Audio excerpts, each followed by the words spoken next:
La primera vez que noté que a Nora le temblaba la mano, no pensé que fuera miedo.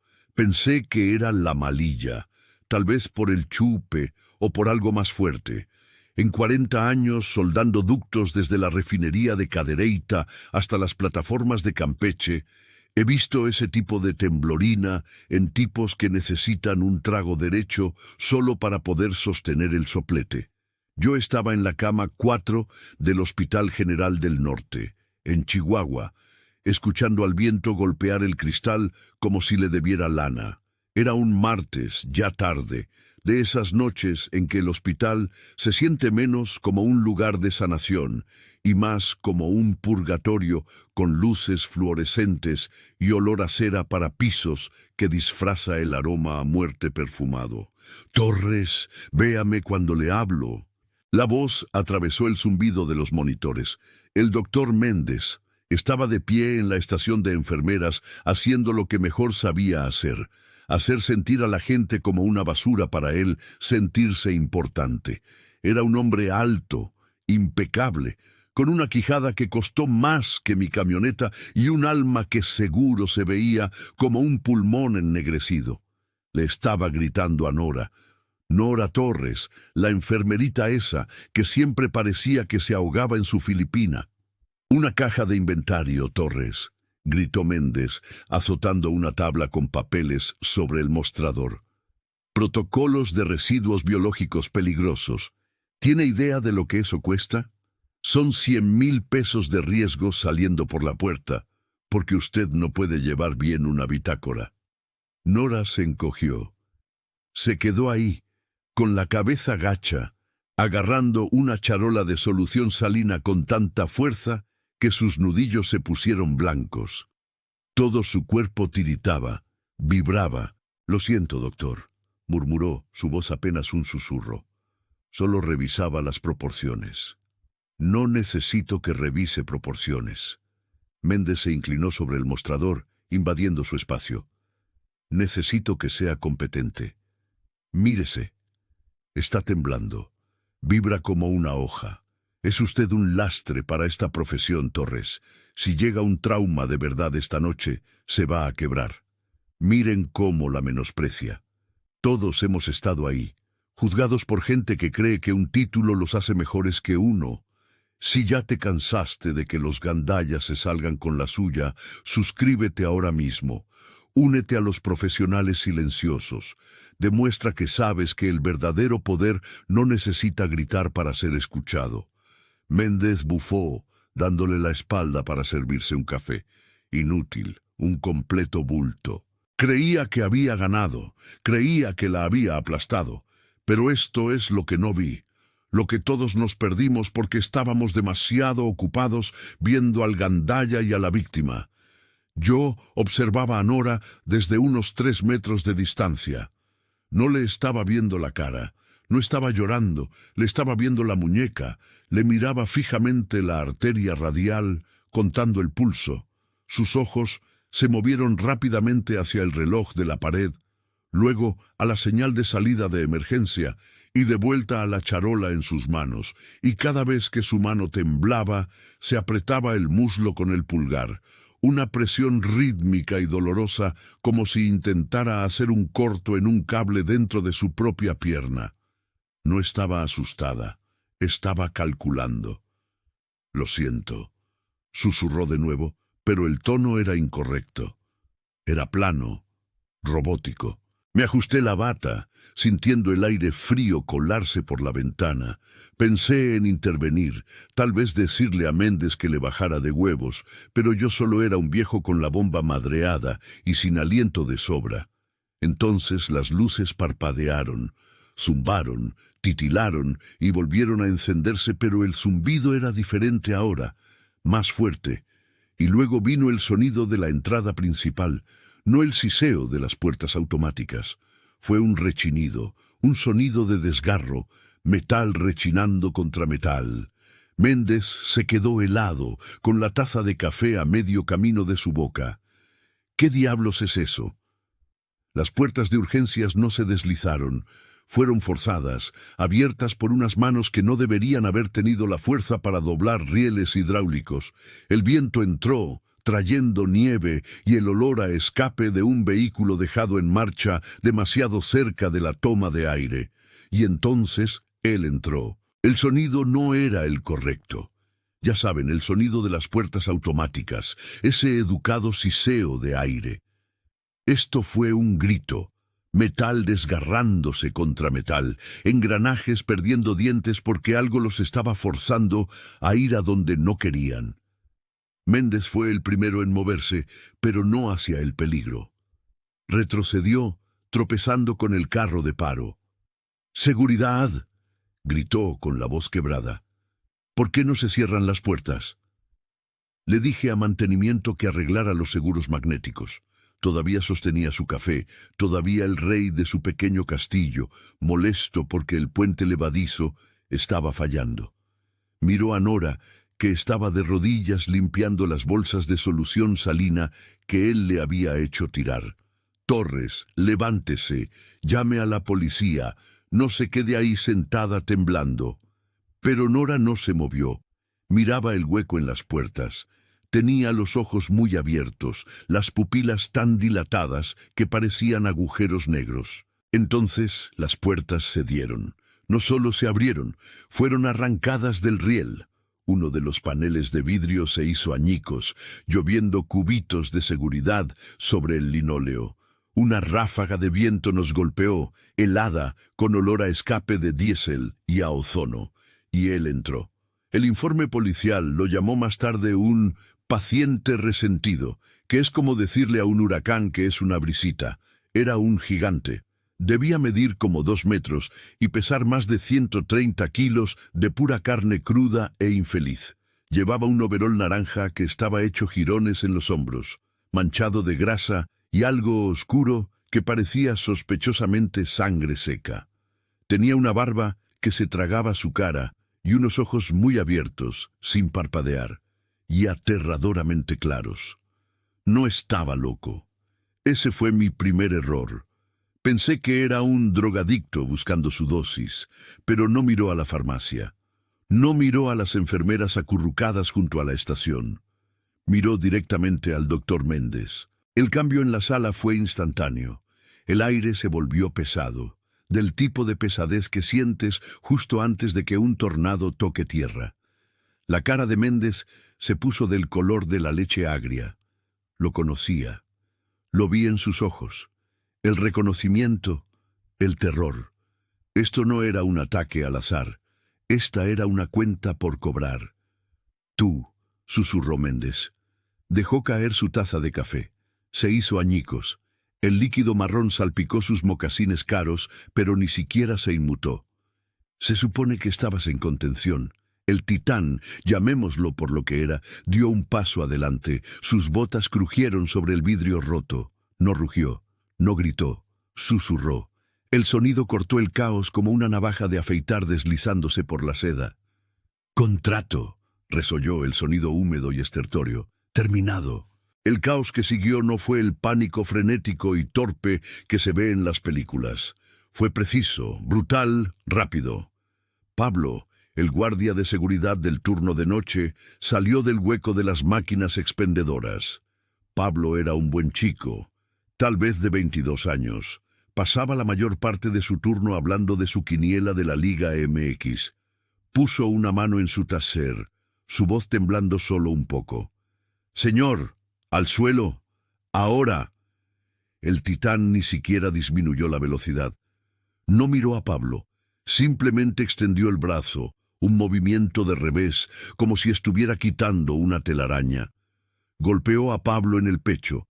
Se oyó un sonido como el de un costal de cemento mojado golpeando una pared. Pablo salió volando hacia atrás, los pies despegados del suelo, y se estrelló contra la máquina de botanas.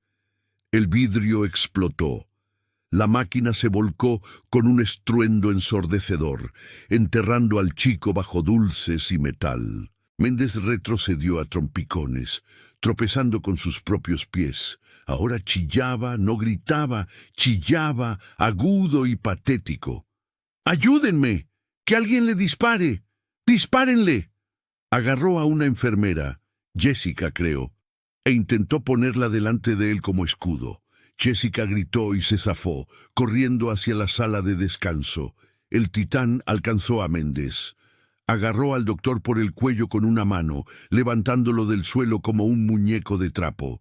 Méndez pataleaba, arañando los enormes dedos que rodeaban su tráquea, su cara poniéndose morada. Yo miraba desde la cama 4, agarrándome el pecho, pensando, bueno, hasta aquí llegó, el doctor está muerto. Pero el titán no le rompió el cuello. Lo sostuvo ahí, se inclinó y, en el repentino silencio de la sala, oí algo extraño. Un zumbido agudo, un pitido, como un capacitor cargándose. Venía del pecho del titán. Fue entonces cuando Nora se movió. No huyó, no gritó. Se levantó del suelo, pasando por encima de la solución salina derramada. Dejó caer la tabla. Golpeó el suelo con un chasquido seco. Enderezó los hombros. Levantó la barbilla. El temblor seguía ahí, pero ya no era miedo. Era el traqueteo de un motor al límite. Condición negra. Su voz no sonaba como la de Nora. No sonaba como la de una enfermera. Bajó una octava, perdiendo todo ese miedo trémulo, volviéndose dura y plana como una lápida. Era una voz acostumbrada a dar órdenes sobre el sonido de los disparos. «Vanguardia, retírese. El código es Romeo Zulu 4». El titán se congeló.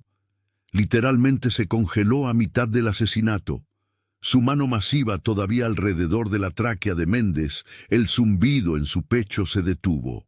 Giró la cabeza lentamente, mecánicamente, para mirar a la diminuta mujer en filipina holgada que estaba a 3 metros de distancia. Sus ojos se entrecerraron, luchando a través de capas de rabia y dolor. «Fantasma», graznó, su voz sonando como grava en una licuadora. «Fantasma está muerto, Caimán». Nora dio un paso más cerca. No se inmutó cuando él le dirigió esa mirada asesina. «Fantasma está activo», dijo. «Fantasma está activo». Las palabras apenas habían salido de su boca cuando el frente de urgencias explotó. No fue el viento esta vez. Fue una granada aturdidora. Una que volvió el mundo blanco e hizo que mis oídos zumbaran como una campana de iglesia golpeada con un mazo. Apreté los ojos, agarrándome a las barandillas de la cama 4, sintiendo el suelo saltar bajo la camilla. Cuando abrí los ojos, el silencio era peor que el ruido. El zumbido en mis oídos ahogaba todo lo demás, haciendo que la escena pareciera una película muda en cámara rápida.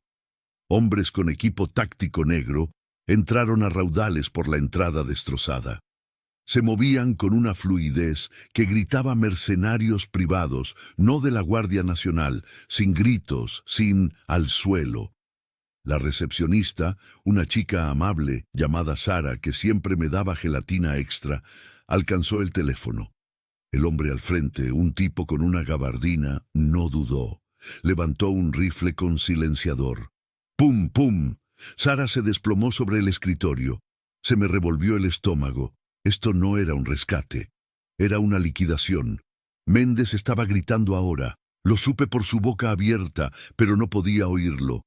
Intentaba arrastrarse debajo de la estación de enfermeras. Nora no se arrastró. Se movió, agarró un extintor de la pared, no quitó el seguro, lo volteó y golpeó la válvula contra la esquina del pilar de concreto. Con un siseo que atravesó el zumbido en mis oídos, el cilindro explotó. Una enorme nube de niebla química blanca llenó la habitación. Era espesa, asfixiante y fría. «¡Ceguera térmica!», gritó Nora, su voz cortando la niebla. Apareció a los pies de mi cama, con la cara manchada de hollín. Quitó los frenos. «¡Muévete, Hernán, a menos que quieras ser daño colateral!». «No puedo», empecé agarrándome el pecho. «¡Muévete!». Me agarró del brazo con una fuerza de hierro. Ya no era la enfermera tímida. Nos estaba arrastrando a mí y al titán, Silvano, hacia el oscuro pasillo de servicio detrás de la estación. Los mercenarios dispararon a ciegas hacia el humo. Oí las balas masticando el tablaroca a centímetros de mi cabeza. Flac, flac, flac. El polvo llovía sobre nosotros. Bajamos corriendo por la rampa. Silvano tropezaba, apoyándose pesadamente en Nora. Se agarraba el pecho, su overol naranja abierto de un tirón. Y fue entonces cuando lo vi. En la tenue luz de emergencia del pasillo, bajo la sangre y la grasa de su pecho, algo brillaba. No era un reflejo, era una luz, un resplandor rojo, enfermizo y pulsante, que venía de dentro de su carne. «Está sangrando luz», resollé, mis piernas luchando por seguir el ritmo. «Nora, el hombre está sangrando luz». Nora no miró hacia atrás. Nos empujó a través de un par de puertas dobles. «Sigue moviéndote, tubero», siseó. «Si nos detenemos estamos muertos». Entramos de golpe en la lavandería, un espacio cavernoso lleno de secadoras industriales y olor a cloro y ozono. Hacía calor aquí abajo, el aire era denso y húmedo. «Mesa», ordenó Nora señalando una mesa plegable de acero inoxidable utilizada para clasificar sábanas. «Súbanlo, ahora». Agarré las piernas de Silvano. Dios, pesaba como si intentara levantar una llanta de tractor llena de arena mojada. Lo subimos a la superficie metálica. Gemía, el sudor le corría a chorros, su piel gris y pegajosa. Nora le arrancó el resto del overol. Casi vomitó. Incrustado en su carne, justo sobre el esternón, había un dispositivo negro del tamaño de un disco de hockey. De él salían cables que desaparecían bajo su piel como venas negras. Y estaba pulsando, una luz roja violenta y furiosa que se aceleraba con cada latido de su corazón. «¿Qué diablos es eso?», resollé, mi propio corazón martilleando contra mis costillas como un pájaro atrapado. «Regulador subdérmico», dijo Nora. Buscó un par de tijeras de trauma, pero se le cayeron. Sus manos temblaban tanto que vibraban, traqueteando contra la mesa de metal. El proyecto Vanguardia lo puso para controlar los picos de adrenalina, dijo, con la voz temblorosa. Si su ritmo cardíaco se mantiene por encima de 160 por más de 2 minutos, o si transmiten un código de eliminación, detona. Me miró, con los ojos desorbitados. «Es una biobomba, Hernán. Disuelve la materia orgánica, lo convertirá en una sopa y nos llevará con él». El dispositivo emitió un zumbido agudo. «¡Hay que sacárselo!», grité. «Eres enfermera. ¡Sácaselo!». Nora se miró las manos. Eran garras inútiles, espasmódicas. Intentó estabilizarlas contra la mesa, presionando con todo su peso, pero la vibración viajó a través del acero. «No puedo», susurró, una lágrima trazando una línea limpia a través de la mugre de su mejilla. «No puedo estabilizar el bisturí. Es la degradación neurológica, el suero. Quema la corteza motora. Por eso estaba temblando, Hernán. No estoy asustada. Me estoy muriendo. Soy un prototipo, uno fallido». Chispas salieron de la bisagra de la puerta. Miré. Una línea de naranja fundido estaba cortando la puerta de metal. Estaban abriéndose paso a fuego. «No puedo enhebrar la aguja», sollozó Nora. «Si rozo la aorta, se desangra en 3 segundos. Si toco el cable de seguridad, explotamos». Silvano le agarró la muñeca con una mano enorme y ensangrentada. «Déjenme», resolló. «Corran».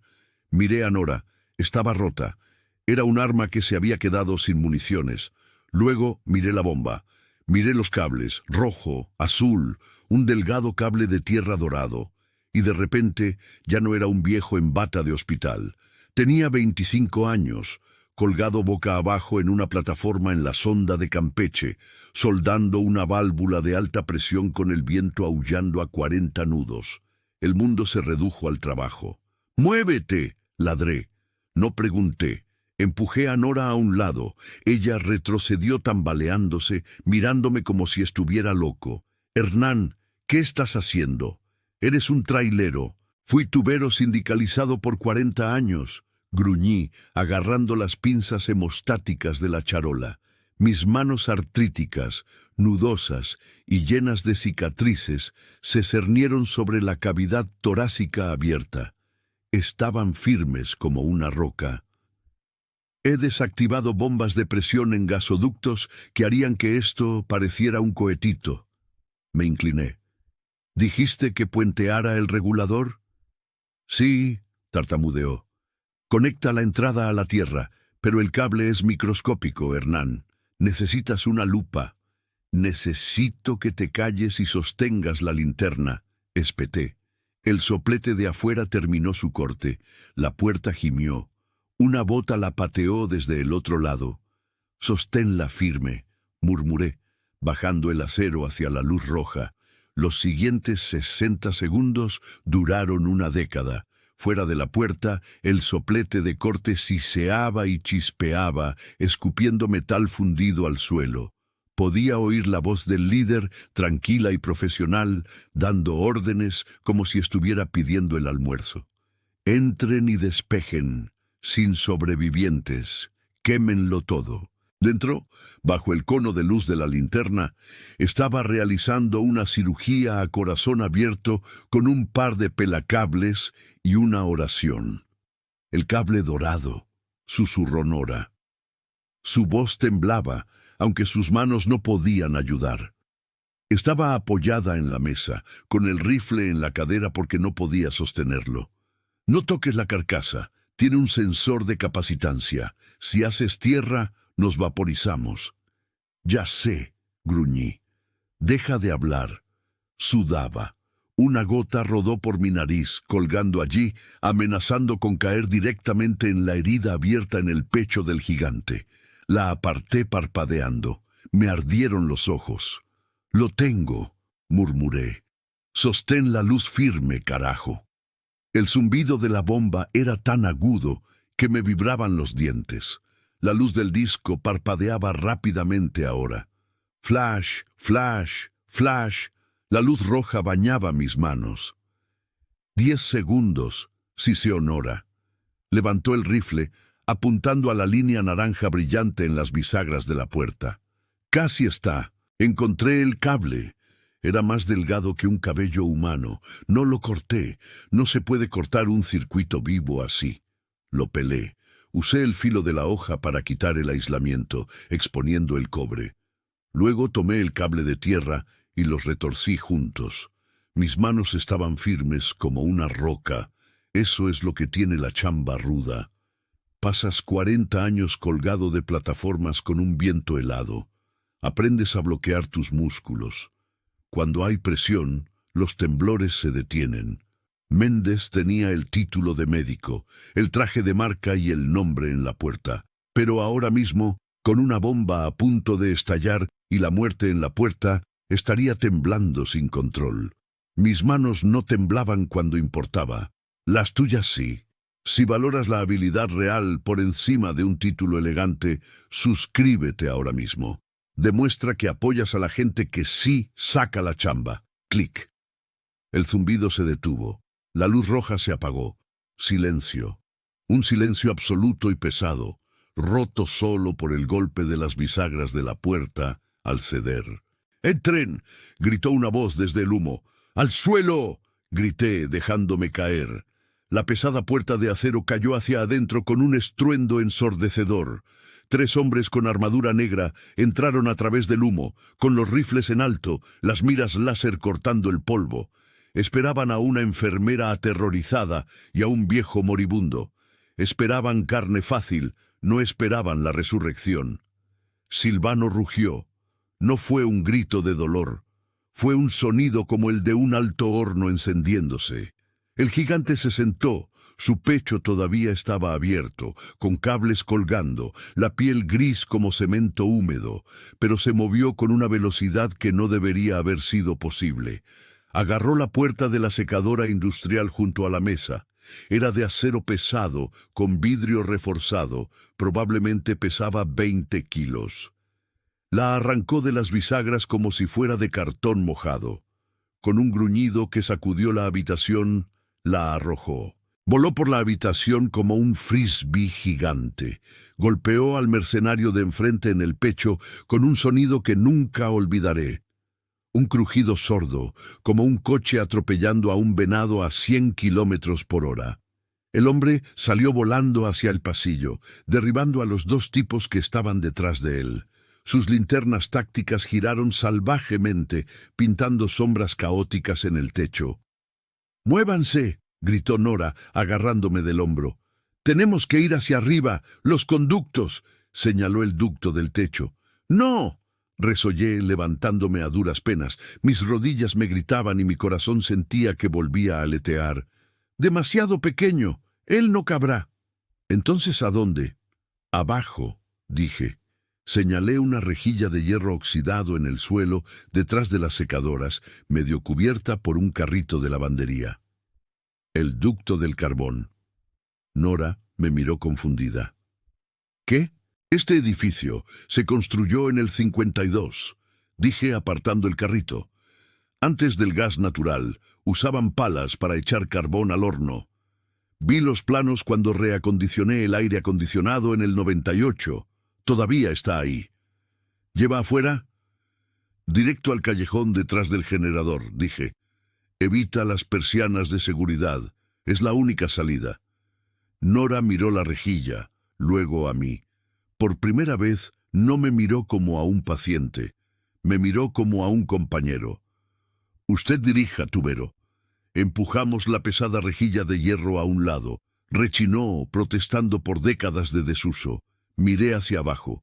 Oscuridad total. Olía a hollín y a ratas muertas. «Vayan», gruñó Silvano apoyándose en la mesa, la sangre empapando sus pantalones. «Sin detenerse», dijo Nora. «Nos movemos».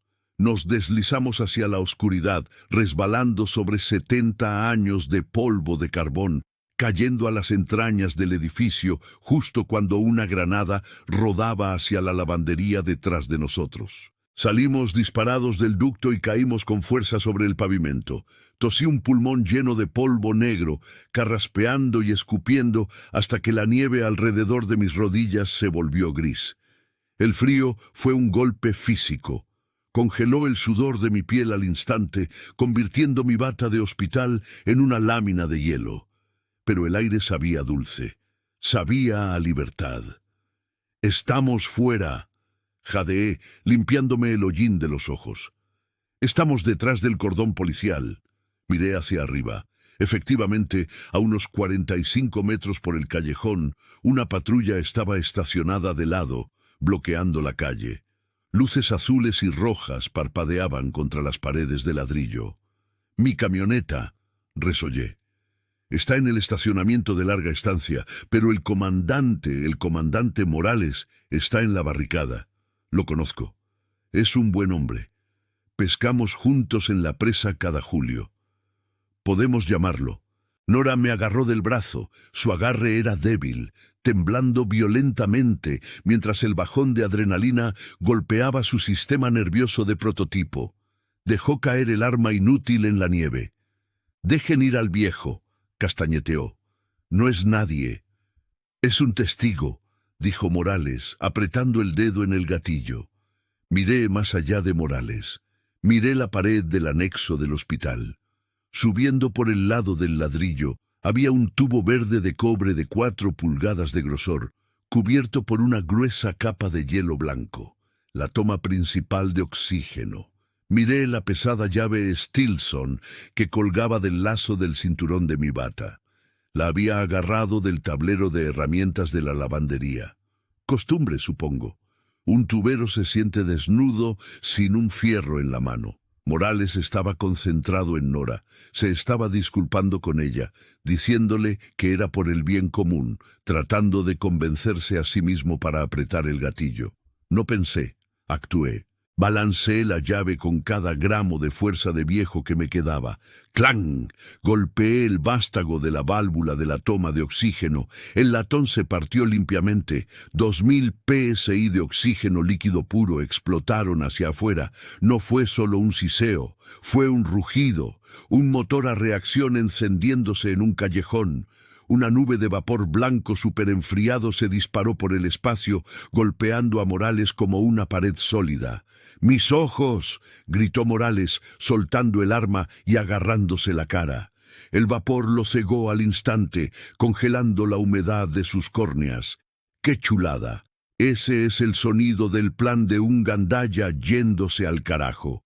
Si crees que nuestros veteranos merecen este nivel de respeto y apoyo antes de tener que demostrar quiénes son, suscríbete, apóyanos. ¡Vámonos!, grité. A Silvano no hubo que decírselo. El gigante se lanzó desde la pared, se movió a través de la niebla blanca como un espectro. Agarró a Morales por el chaleco táctico y lo arrojó, literalmente lo arrojó, al contenedor de basura abierto. El comandante aterrizó sobre una pila de bolsas de basura con un golpe sordo. La tapa se cerró de golpe. ¡El techo!, gruñó Silvano tambaleándose. «Vamos para arriba». «¿Por qué el techo?», grité, agarrando a Nora para mantenerla en pie. «Necesitamos un coche».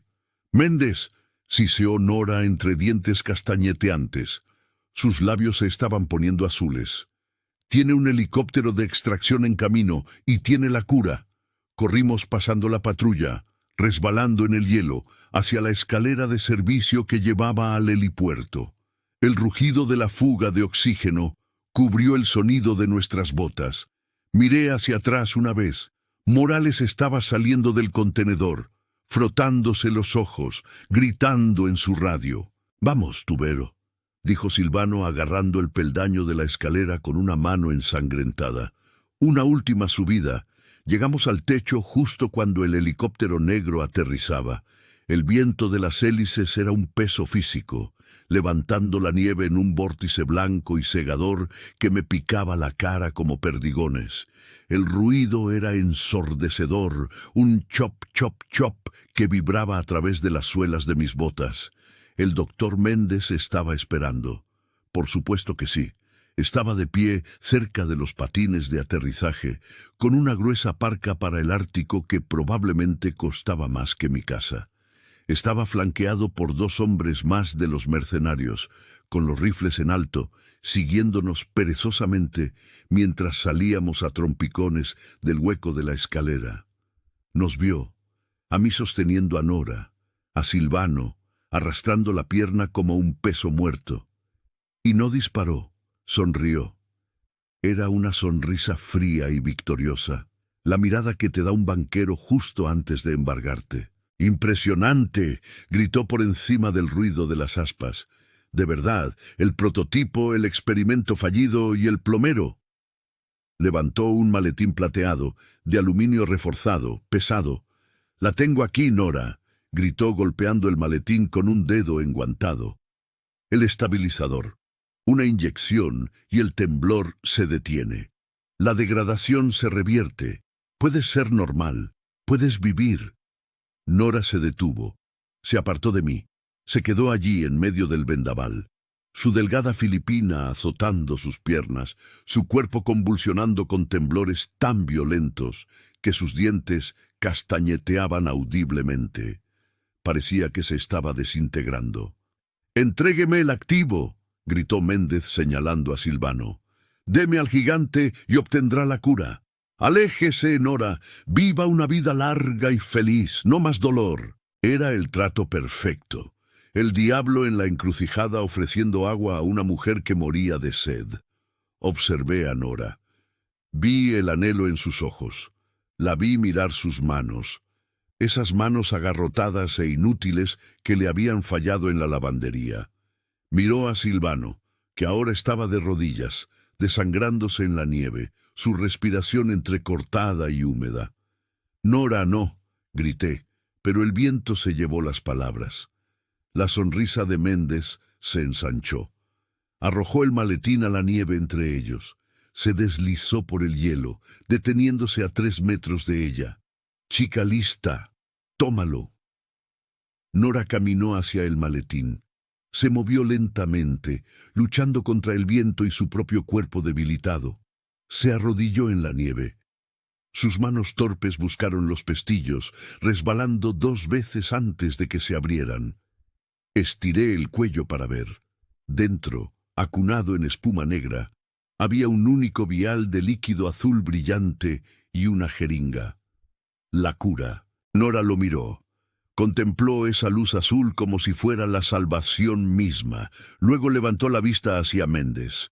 «Y bien», gritó Méndez abriendo los brazos. «Tráigamelo».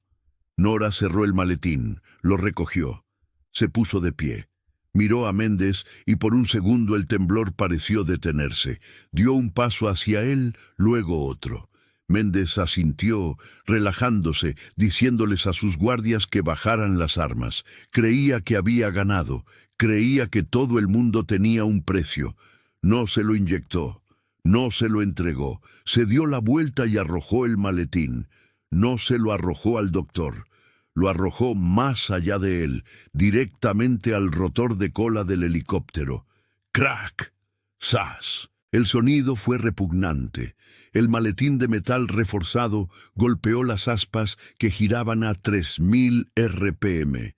El rotor de cola se desprendió al instante, enviando metralla por todo el techo como balas de gran calibre. El helicóptero gritó. Sin el rotor de cola, para contrarrestar el torque, el fuselaje giró violentamente. Se volcó. La hélice principal golpeó el techo de concreto con un sonido como si el mundo se acabara. ¡Rechinido! ¡Bum! Los escombros volaron por todas partes. Un trozo del patín de aterrizaje le dio a uno de los guardias en las rodillas. Méndez gritó, lanzándose a cubierto, mientras los restos se deslizaban hacia él, las chispas lloviendo sobre la nieve. Su escape se había ido. Su ventaja se había vaporizado. «¡No, no!», chilló Méndez retrocediendo a gatas. «¡No, estúpida pendeja! ¡Nos mataste a todos!». El motor del helicóptero gemía, muriendo, tosiendo humo negro en la ventisca. Silvano soltó un rugido. Fue un último estallido de fuerza sacado del fondo de un pozo que debería haberse secado horas antes. El gigante cargó. No golpeó a los guardias. Ya estaban corriendo de vuelta a la escalera para escapar del tanque de combustible a punto de explotar. Golpeó a Méndez. Silvano agarró al doctor en un abrazo de oso, inmovilizando los brazos de Méndez a sus costados. No se detuvo. Siguió corriendo. «¡No!», chilló Méndez, con los ojos desorbitados. «Tengo dinero. Tengo la patente. Puedo...». Llegaron al borde del techo. No hubo vacilación, ni discurso final, solo física. 350 kilos de impulso contra 82 kilos de avaricia. Cayeron. Ambos desaparecieron en el arremolinado vacío blanco de la ventisca. «¡Silvano!», gritó Nora. Se desplomó en la nieve, su cuerpo rindiéndose. Corrí al borde. Miré hacia abajo. Nada, solo la blancura, solo el viento aullante y la caída de 6 pisos hasta el muelle de carga de concreto de abajo. Me volví hacia Nora. Estaba acurrucada en un ovillo, tosiendo sangre. El bajón de adrenalina estaba apagando sus órganos. «¡Nora!», grité resbalando en el hielo para llegar a ella. Puse su cabeza en mi regazo. «¡Aguanta los estatales! ¡Oigo sirenas! ¡Sirenas de verdad!». Me miró. Sus ojos se estaban apagando. Las pupilas eran puntos diminutos. Metió una mano temblorosa en el bolsillo de su filipina. Sacó una moneda de desafío de latón pesado, maltratada. Me la apretó en la mano. Su piel estaba helada. «Diles», jadeó, un hilo de sangre goteando de su nariz. «Diles que él te salvó. El gigante salvó el hospital». «Lo haré», prometí, con las lágrimas congelándose en mi cara. «Se los diré». Miró al borde del techo por donde el titán había desaparecido. «Contrato», susurró. «Terminado». Y entonces sus ojos se cerraron. Las sirenas eran reales esta vez. Podía oírlas cortando el viento. Una sinfonía caótica de lamentos que venían de la autopista, no los pitidos de la seguridad privada. El bajo grave y enojado de las patrullas de la policía estatal. Me senté allí en la nieve, temblando tanto que sentía los dientes flojos, sosteniendo la cabeza de Nora en mi regazo. Pesaba, un peso muerto. Su piel era del color del hielo sobre el que estábamos sentados. «Quédate conmigo, niña», tartamudeé, frotando sus brazos, tratando de generar fricción, calor, cualquier cosa. «No te me rindas. Sobreviviste a la bomba, sobreviviste a los mercenarios. No puedes rendirte por el frío». No respondió. Su respiración era superficial, un sonido húmedo y estertóreo en su pecho. Entonces su mano se movió. Fue débil, solo un espasmo en realidad, pero metió la mano en el bolsillo de su filipina, sacó la moneda, estaba tibia por el calor de su cuerpo, lo único cálido en ese techo. Me la apretó en la palma, sus dedos se curvaron sobre los míos, encerrándola. «Diles», susurró. Las palabras eran apenas aire. «Diles, el gigante nos salvó». «Lo haré», prometí. «Se lo diré a los periódicos, se lo diré al jefe de policía, al de verdad, no a Morales». Negó con la cabeza, un movimiento diminuto. «Policía no, solo a la gente». Su mano se aflojó, su cabeza rodó hacia un lado. «Nora». Sin respuesta. La puerta de la escalera se abrió de golpe. «Policía estatal. Manos donde pueda verlas». 6 agentes con uniformes grises invadieron el techo con las armas desenfundadas. Vieron los restos humeantes del helicóptero, vieron la sangre en la nieve, vieron a un viejo en bata de hospital sosteniendo a una enfermera inconsciente. Bajaron sus armas. «Paramédicos, suban una ambulancia». 2 víctimas en estado crítico. Me apartaron. Intenté luchar contra ellos, intenté quedarme con ella, pero no tenía fuerzas. 2 paramédicos la subieron a una camilla rígida, corriendo con ella hacia la puerta. La vi irse, apretando esa moneda de latón hasta que se me clavó en la piel. Un sargento se acercó al borde del techo, su linterna cortando el arremolinado vacío blanco de abajo. Miró hacia el muelle de carga. «Madre Santa, qué desmadre». Me levanté apoyándome en la barandilla. Miré. 6 pisos más abajo, el doctor Méndez estaba despatarrado en el concreto. Se veía pequeño, roto, una mancha en el pavimento, pero estaba solo. El sargento barrió con su haz de luz el muelle de carga. «¿Y el otro?» El radio dijo que 2 hombres cayeron. Miré más de cerca. La nieve caía rápidamente, cubriéndolo todo. Pero allí abajo, alejándose de la zona de impacto, las vi. Huellas, enormes y profundas hendiduras en la nieve, un pie arrastrándose ligeramente. Se alejaban del cuerpo de Méndez, pasaban el contenedor donde habíamos arrojado a Morales y desaparecían en la arboleda que bordeaba el parque estatal. El titán no murió, amortiguó la caída. O tal vez simplemente se negó a romperse. No lo sé. Le mentí al sargento cerrando los dedos alrededor de la moneda. Debe haber sido un fantasma. 6 meses después, estaba sentado al final de la barra en el rincón del viejo, saboreando un whisky que se suponía no debía tomar. Los doctores me dieron un nuevo marcapasos y un sermón sobre mi estilo de vida. Pero a los 72, un buen whisky de Malta es un estilo de vida. La televisión sobre la barra pasaba las noticias de la noche. Homenaje póstumo hoy para el doctor Lorenzo Méndez, el renombrado biogenetista que perdió la vida trágicamente durante el tiroteo en el hospital el pasado noviembre. Las autoridades dicen que Méndez murió tratando de proteger a los pacientes de un pistolero trastornado. Resoplé. «Quita esa porquería, Jaime». El cantinero agarró el control remoto. «Todavía te duele, Hernán. No tienes ni idea. La historia oficial fue una obra maestra de ficción. Méndez era el héroe. Silvano era el pistolero loco que desapareció. Nora, bueno, Nora Torres era solo una enfermera que tuvo un colapso nervioso y actualmente se encontraba en un centro de cuidados en Sonora sin poder hablar, atrapada en su propio cuerpo. Ellos ganaron. El fondo de pensiones se salvó.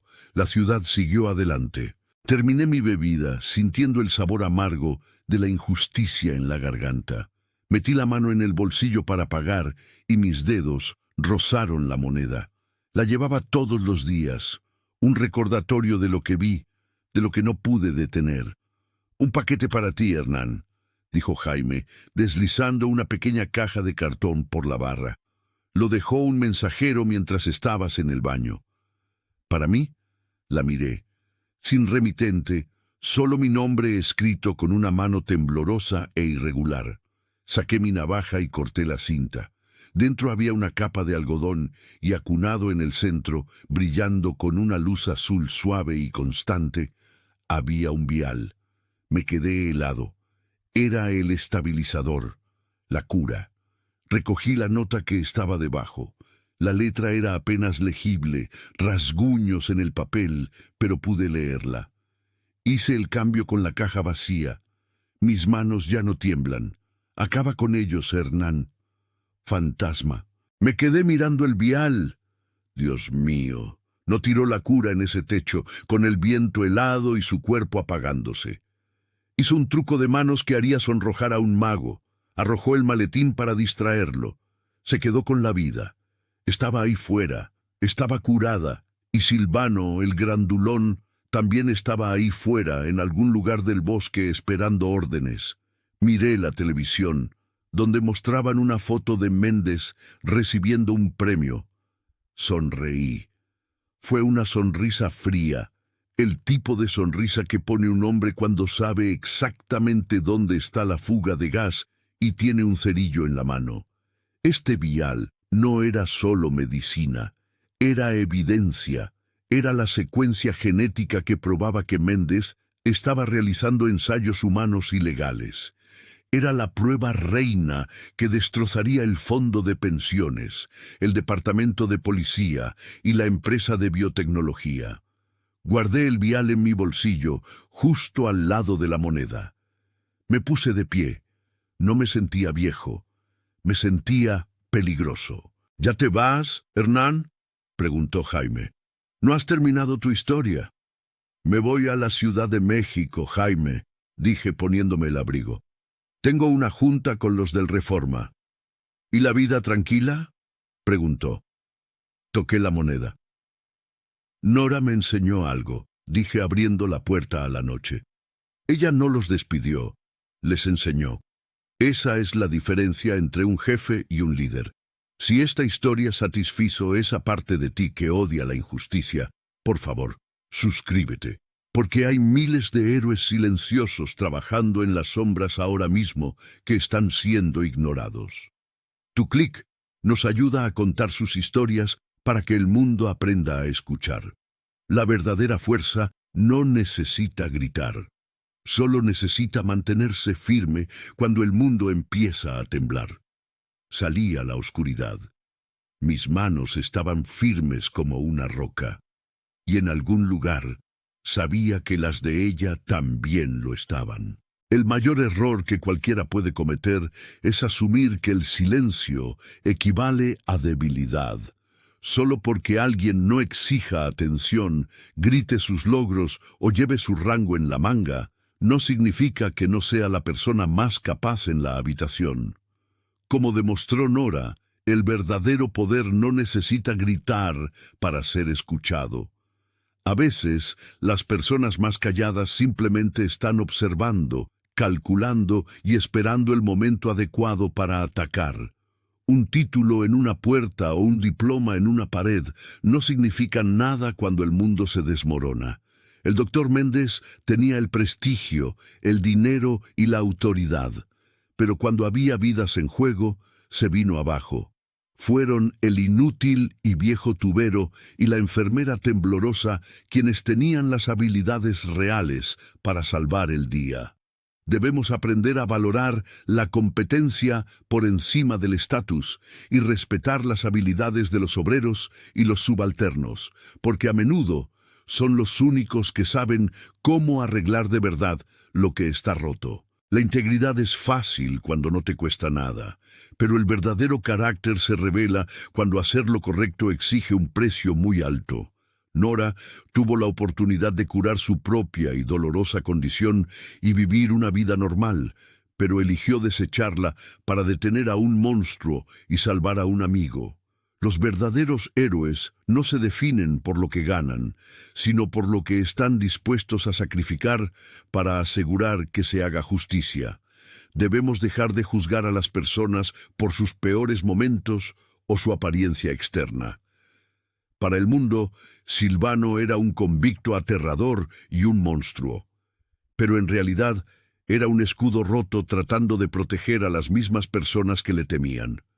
Nunca sabes la batalla secreta que alguien está librando o el trauma que carga, así que antes de juzgar al monstruo o al adicto, recuerda que podrían ser lo único que se interpone entre tú y la oscuridad.